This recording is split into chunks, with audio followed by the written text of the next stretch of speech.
today we're going to be doing an upper body muscle building workout.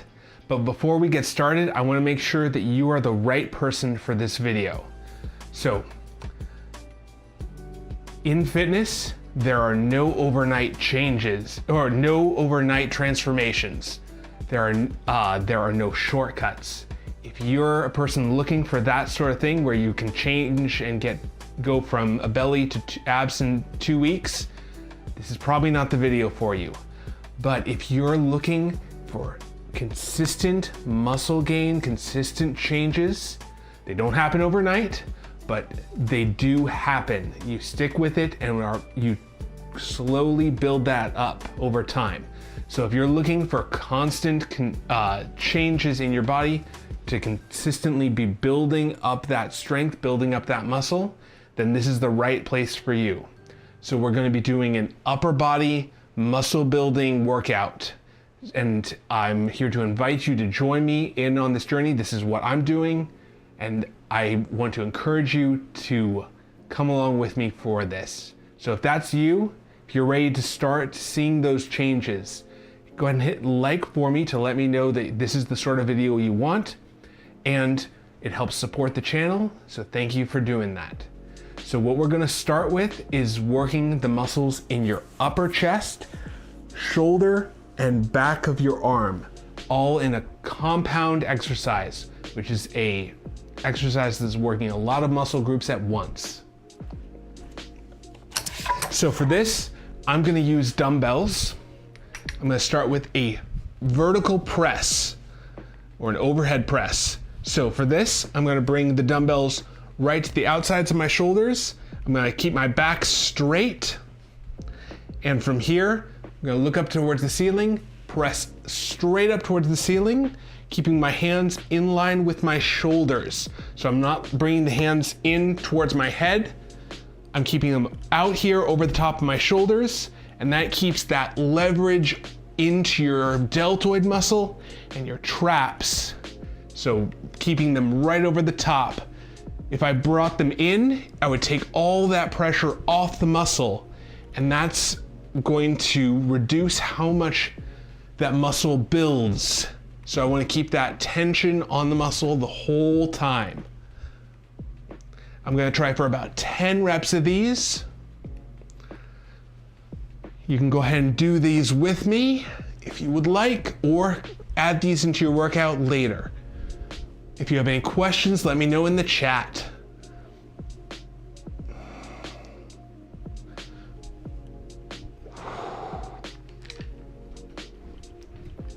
So I'm going to do reps until the muscle feels tired. So somewhere around 10, but on a good day, I might do 11 or 12.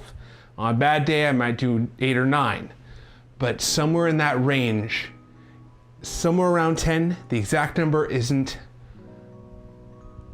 important as much as going to where you feel tired in the muscle.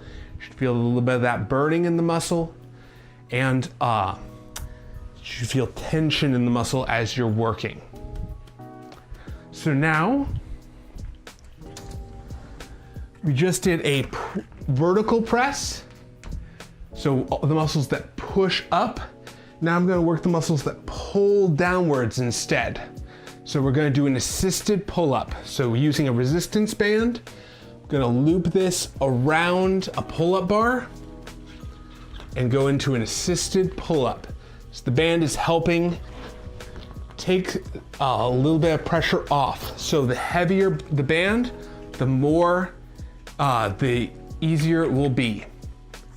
It's inverted from what it would normally be.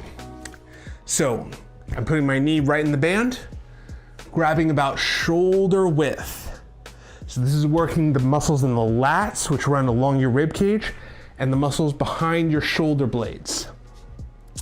So the first part of this movement is very important. What I'm gonna do is start from a full hang.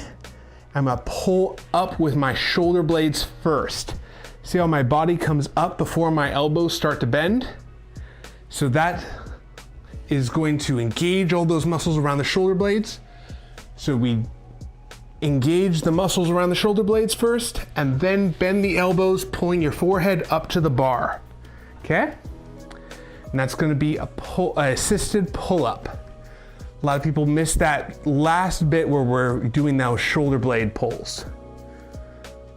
So, trying for about 10 of these as well. So it's down all the way, shoulder blades, and then elbows. 2.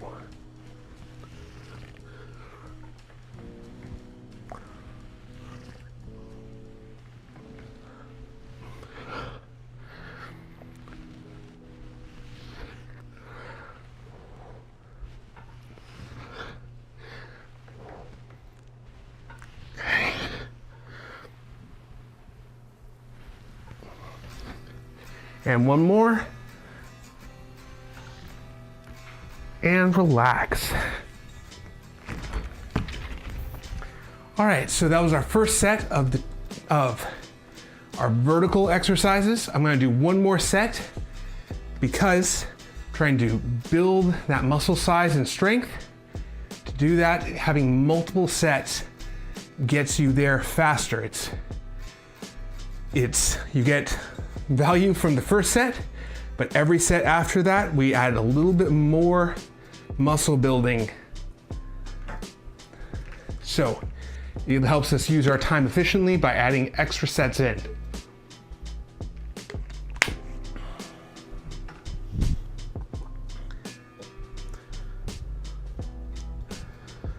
All right, so we're gonna grab the dumbbells one more time. We're gonna do 2 sets of each of these exercises. So you wanna go heavy enough where you feel tired by about 10 reps.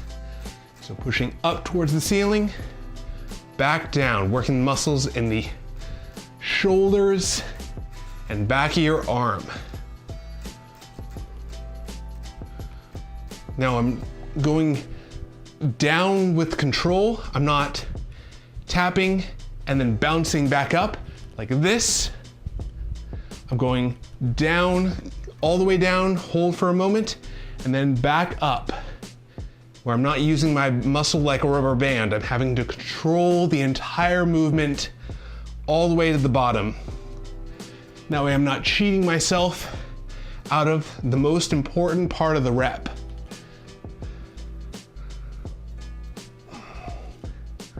This is working especially that anterior deltoid, that front of the shoulder muscle.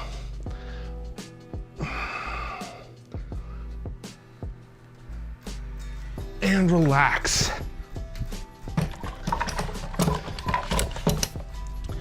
So as you do this, you probably feel it more in the front of that shoulder than you would in the side. It's that muscle has sort of 3 pieces, and we're working that front piece the most.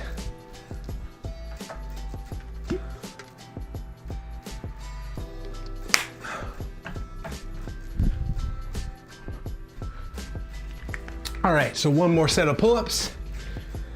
Put your knee in the band. Now, if you don't have a band, what you could do on this is jump. So you sort of jump up and then slowly lower yourself down. And that will get you the same negative effect. Or when I say negative, I mean this part here is called the negative, or eccentric part of the movement is the other name, the more scientific name. And that part is helps you build that muscle strength. So if you don't have a band to assist you, you can just jump and that will be okay.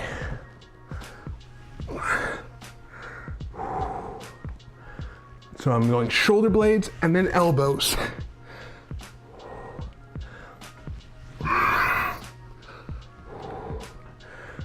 And one more. And relax.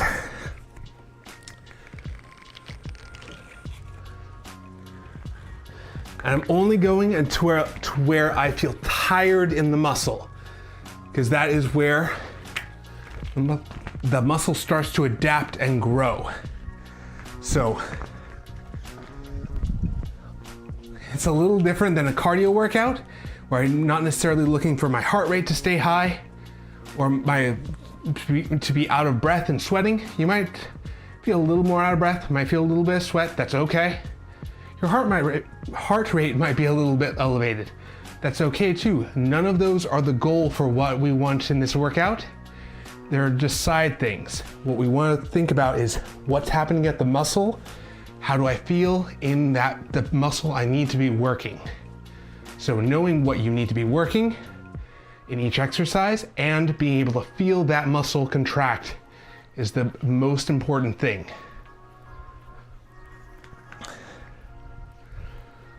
Okay, so I'm gonna just take a moment, let my heart rate come back down, cool off a little bit.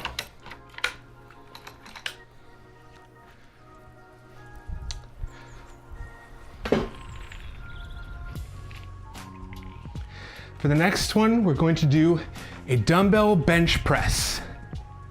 This is working the muscles in the front of your chest. So working the pectoral muscles right in here. They go from your breastplate bone into your shoulder, into your humerus or the bone in the upper arm. So, and then we're also working the tricep and a little bit of the anterior deltoid, but primarily that chest muscle in this exercise.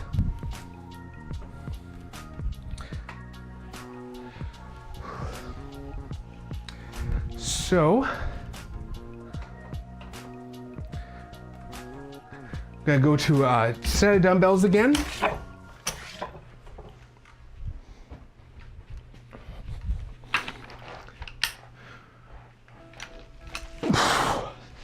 Now for this, I'm gonna try and arch my back a little bit. My feet are planted firmly on the ground. My hands are right over the top of my shoulders. So I don't want them to be in close together where the dumbbells are touching. I want the dumbbells to be apart so they're right over the top of my shoulders. From here, I'm gonna bend my elbows, bring the dumbbells wide so they're on the outside of my chest, and then back up. So, pulling those shoulder blades down and back, pinching my shoulder blades together to really keep my chest open, down, and then back. Same thing on this one, I'm not bouncing at all. I'm keeping it controlled the entire time. Trying to do about 10 reps of these.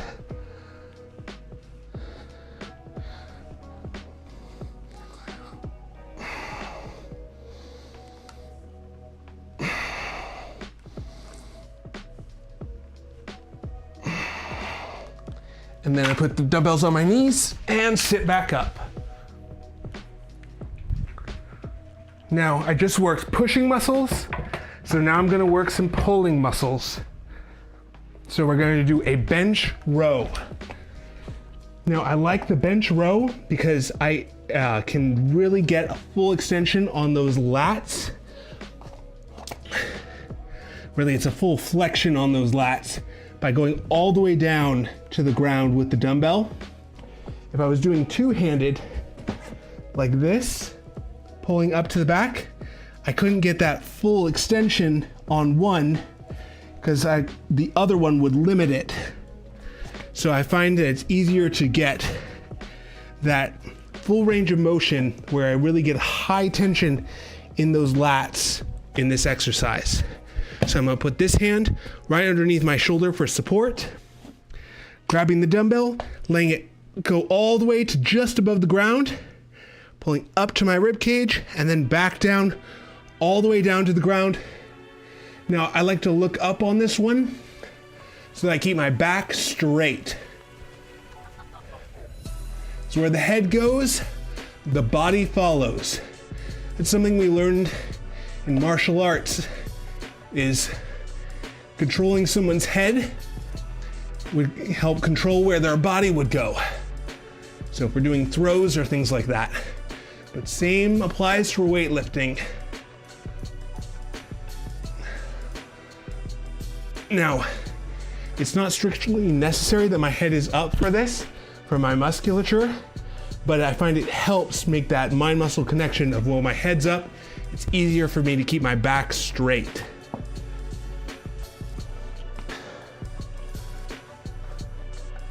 Same thing on the other side.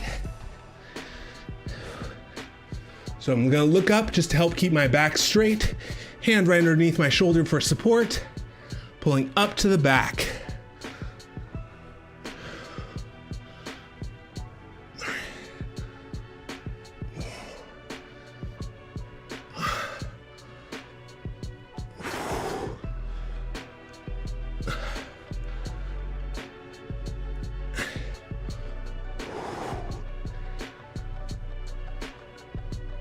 And relax. I set the dumbbell down for a moment.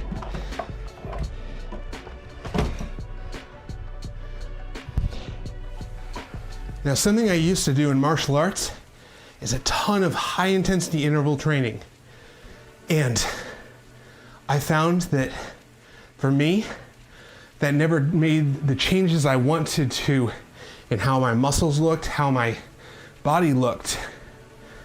Because even though I trained like an athlete, I could never quite lose the stomach fat. I could never quite build up my arms as much. Because what I was really training was my heart and my lungs, which is great. That's a great thing to have. I wouldn't say high intensity training is bad, but it doesn't accomplish the goal that I was looking for of really building up my physique. So that's why I like taking breaks in between. Let your heart rate come back down, because that's not our goal for this. Our goal is to build muscle.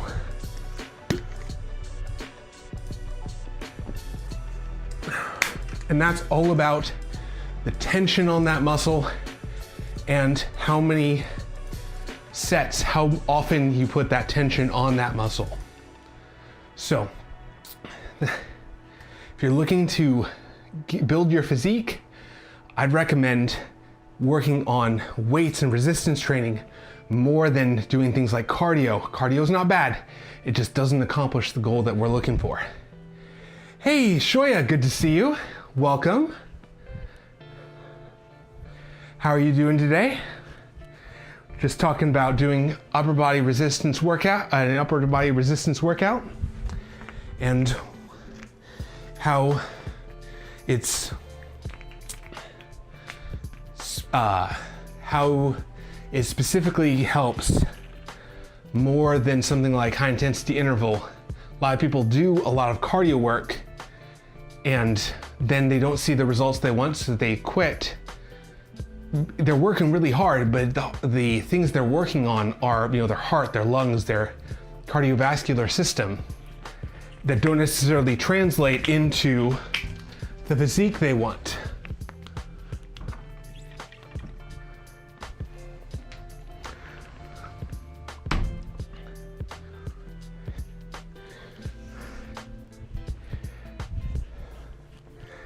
Whew.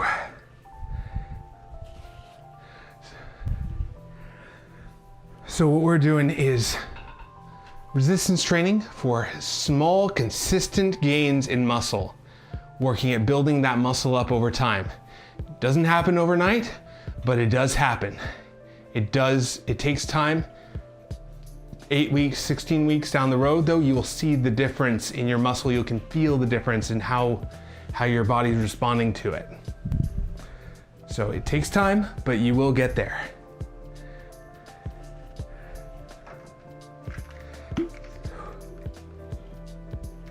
How are your workouts going? Been a month, Shoya says, been in the month in the gym and can do a 50 kilogram bench press for 10 reps. Hey, I'm proud of you, that's awesome. What do you think a 1 rep max would be? So I'm not good at memorizing these. I do know that there are estimated 1 rep maxes you can look up in tables.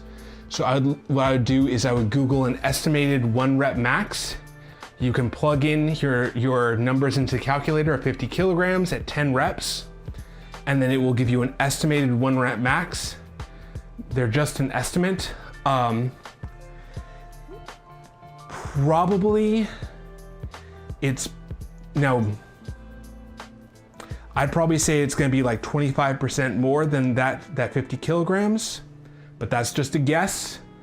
And I would safely test that out, especially with a spotter. So you could try out, let's see, what's 25% of 50?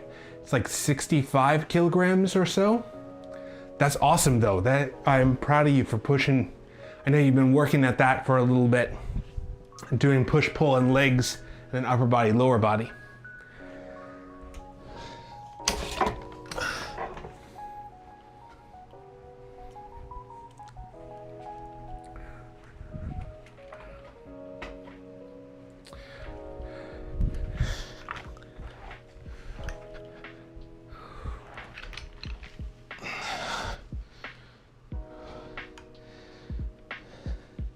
So usually people doing about 10 reps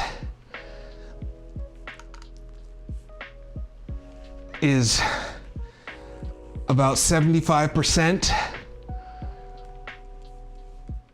or so, between 10 and 15 reps.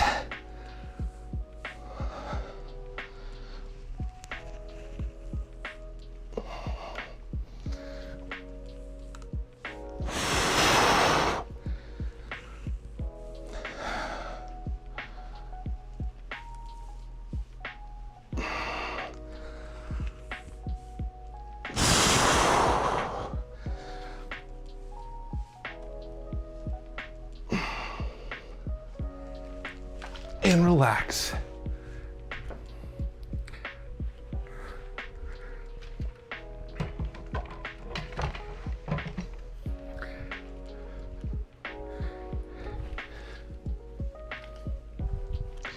But personally, I don't tend to do 1 rep maximums. They're really good for testing for scientific purposes, and they're good for competition. But in general, I like to do at lowest about 5 reps, because for my purposes, it's very rare that I'll need a 1 rep maximum exactly of knowing that number. And just the risk is higher with those. There's more forces, there's more weight involved, the chance of injury goes up somewhat. Not saying you're gonna get injured, but just be careful with it. Have a spotter, do it safely. And they're just, it's just hard to set that up on a regular basis to be honest.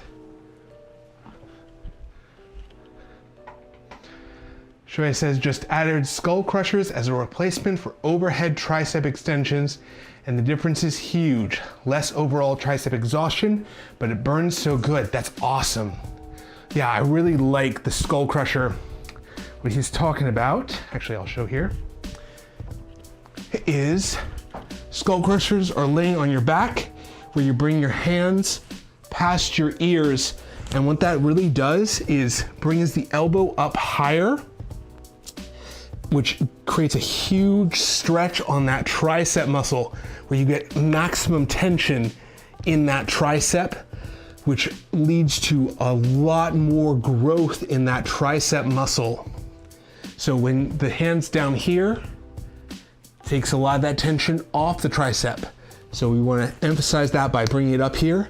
That's what Shoya is doing. He's bringing that tricep up into a skull crusher and seeing that huge growth in that muscle.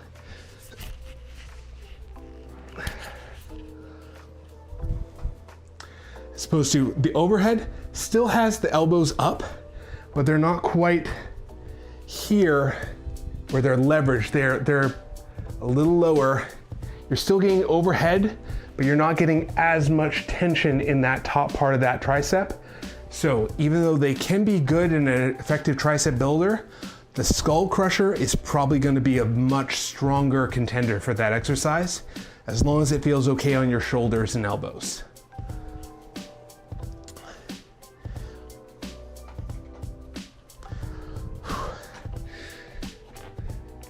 Been really enjoying this bench row because it gets the same thing where I can put a maximum stretch on that muscle in the lats to where I really get that high tension in the shoulders. The shoulders and back.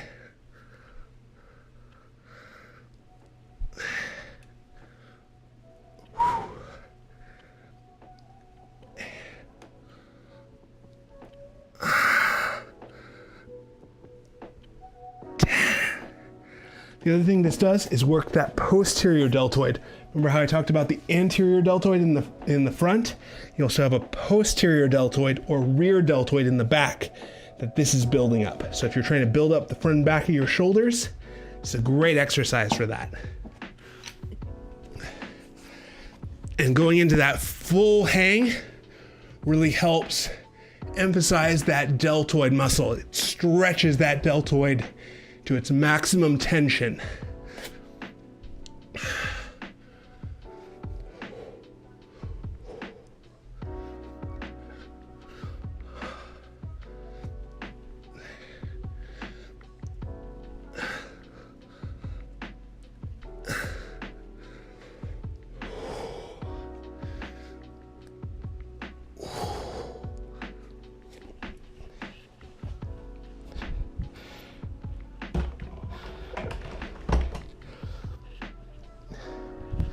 Now, if you do switch from overhead extensions to the laying down skull crushers, like I talked about at the beginning, the change does not happen overnight.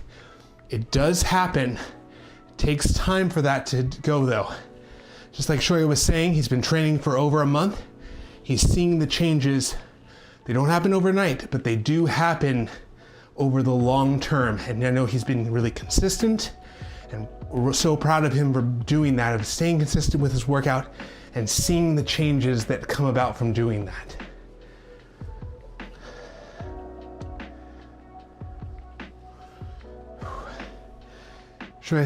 Surprisingly curled 40 kilograms for 4 reps. Wow. Was it a two-handed curl?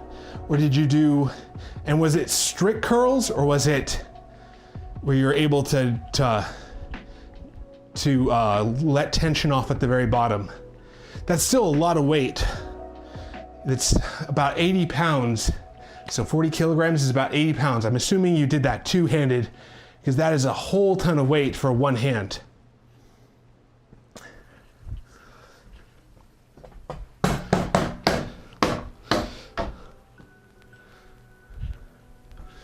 Yeah, barbell curl, awesome, that's great. You had your elbows forward on that, right? So let's talk about that a little bit.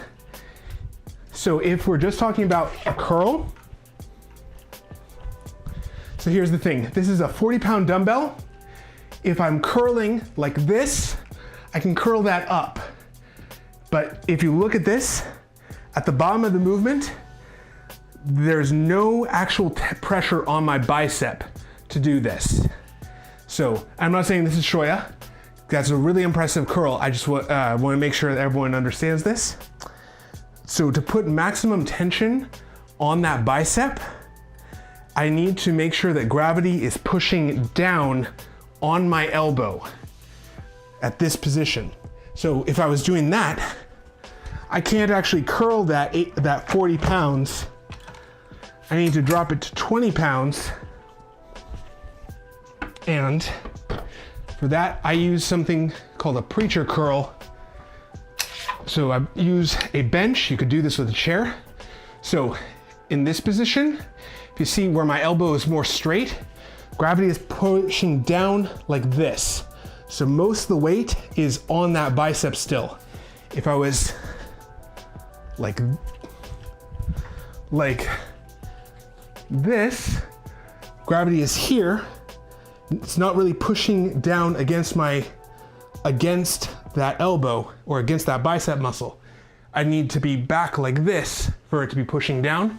That's why the bench helps support that movement to where I can maximize gravity at the most tension part of the movement. That's why I tend to not do barbell curls. Not because they're a bad exercise, but because it's hard for me to feel tension at the right point in the muscle. It's still very difficult to do an 80 kilogram barbell curl. And as long as you're getting that elbow position right, which I'm sure you're focused on that, It's very good. So you're probably leaning back a little bit. You could even do this leaning against a wall to make sure you're getting that elbow position right and doing that curl. I know Shoya focuses on that especially. 4 reps with that bar and the plates felt good, but looked impressive. Yeah, that is awesome. Very proud of you. Even just getting that from here to here is a difficult thing. And that shows that you've been working hard at that bicep. I know you've done a lot of maximum stretch bicep. I know we've talked about doing a laying down curl and working on that. So, just shows how much your strength can change. What was your max curl before that?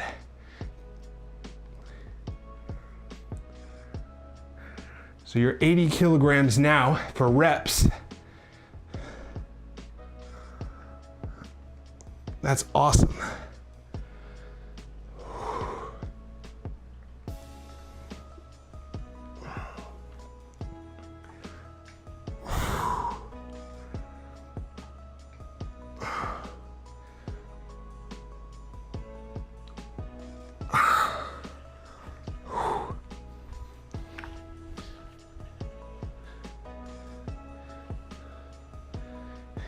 Yeah, it was a strength thing, no muscle gain.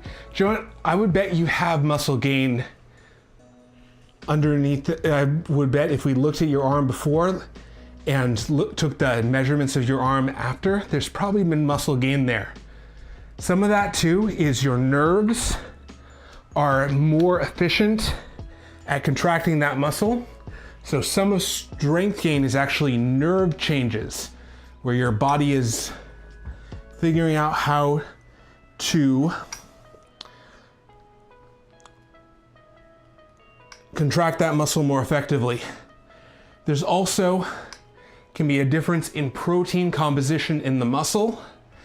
This is a little bit specific, but there are some studies talking about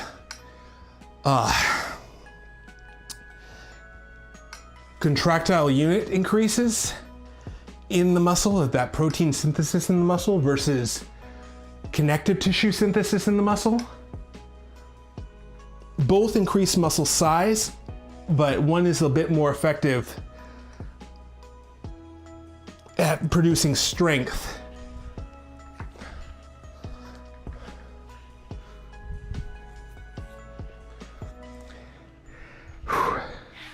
And so it's cool though that you're seeing a strength gain from your workouts. So even if you don't see, I would bet you have muscle gain. It might be not as much as you thought, or it might be, that's not the right way of saying that. It's hard to talk and work out at the same time. It might not seem like there's as much there, but sometimes it's easy to lose perspective on how different our body is, because it's a gradual change and we don't see how big of a change it has been. That's why sometimes it's good to do a before and after photo to see how much your body has changed.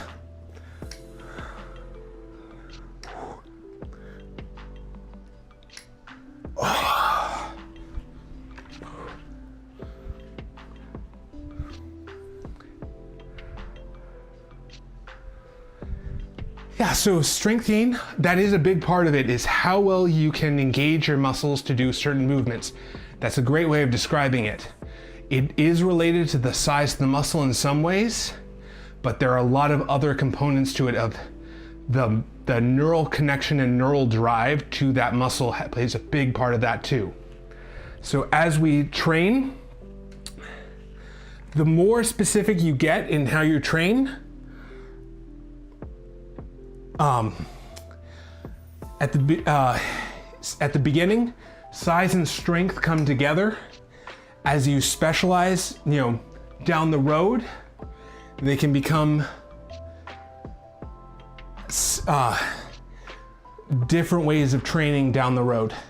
I like to shoot for 10 reps because it's a good balance of both strength and size, so strength and endurance.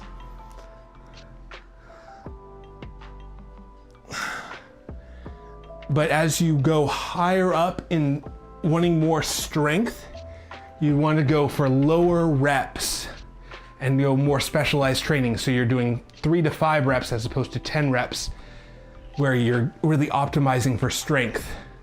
But I would recommend that be more like a 5-year goal than a 1-year goal. Just hope my tendons and ligaments and joints keep up with my muscles.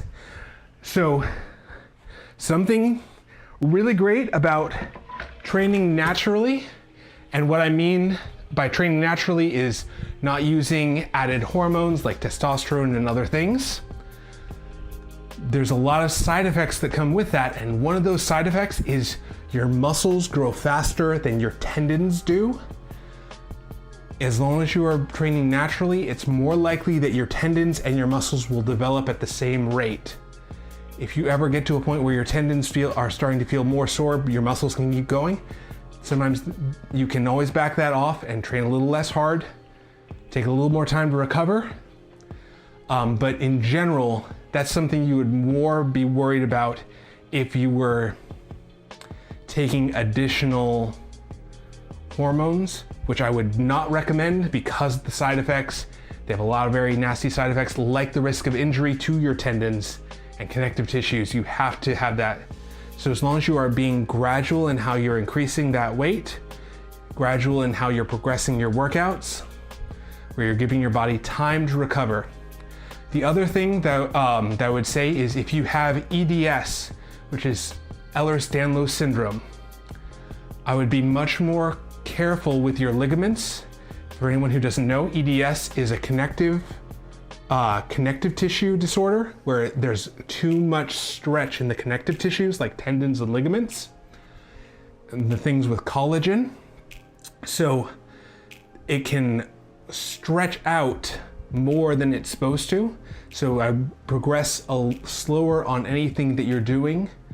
Give your body time to grow and adapt, and for the ligaments to strengthen, or for the connective tissues to strengthen, like tendons and ligaments, because it's very easy for them to be pushed too far too fast. So those are the sort of two sides of it that I'd be careful of.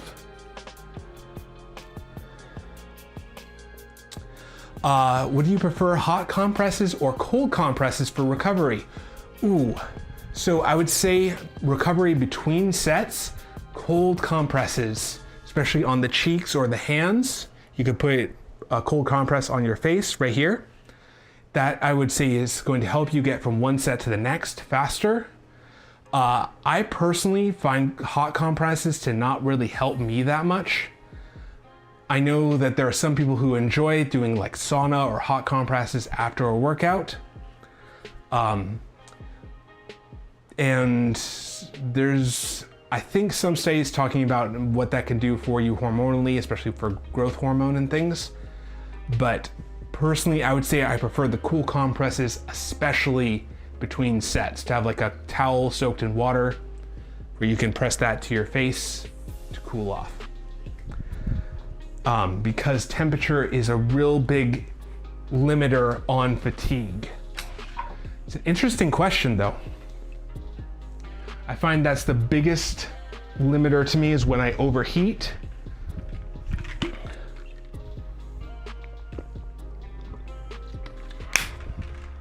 So I make sure I drink water. And what about you? Do you prefer hot compresses or cold compresses? What would you say? Got one more set to do of these curls. I'm really trying to emphasize my biceps right now, so I'm trying to go for 5 sets in one workout. So we had doing rows and pull-ups as 2 sets. Now this is going to be our 3rd, 4th, and 5th set. It's going to be preacher curls to really emphasize that bicep.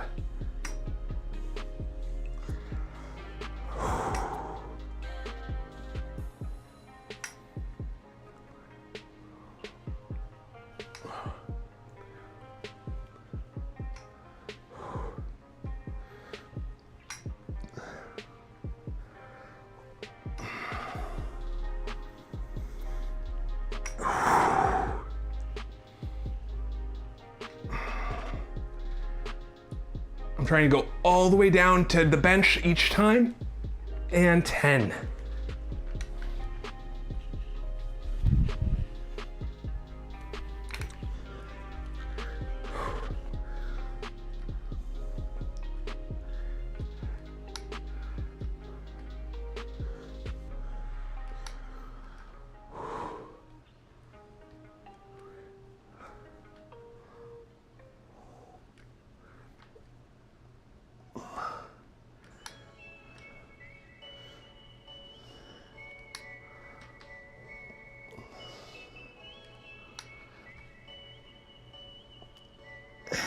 Two more.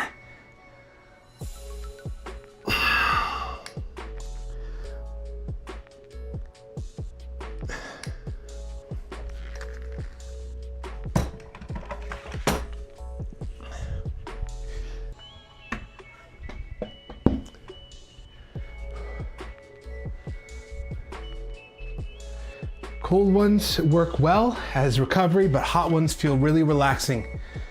That's great.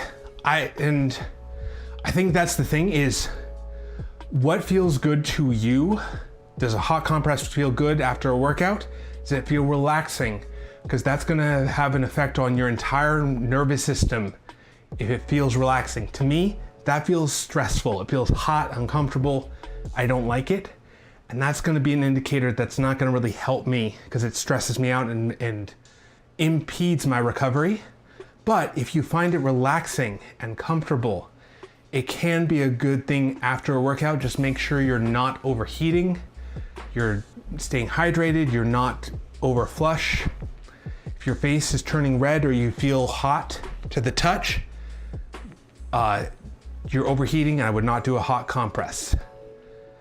But if it feels comfortable to you, if it's relaxing, then I think it can be a good thing. It's one of those things that's kind of in that top 10% of 90% of it doesn't come from these things. 90% of your gains, your muscle, is from what you did in the workout and how you ate, how you slept, things like that. Eating well, making sure you get plenty of sleep, 8 hours of sleep a night. But those little things can add up and give you a little bit extra. That's where we talk about the cold compress versus the hot compress, or things like massage gun and foam roller. If it helps you feel relaxed, it can help with your recovery and recovering more effectively from your workout. But it's a good question, and if it works well for you, I keep doing it. So if you like these sort of workouts and want to see more, I host them on Monday, Wednesday, and Friday at 11 a.m. Pacific time. Thanks guys for being here. Hope to see you guys next time.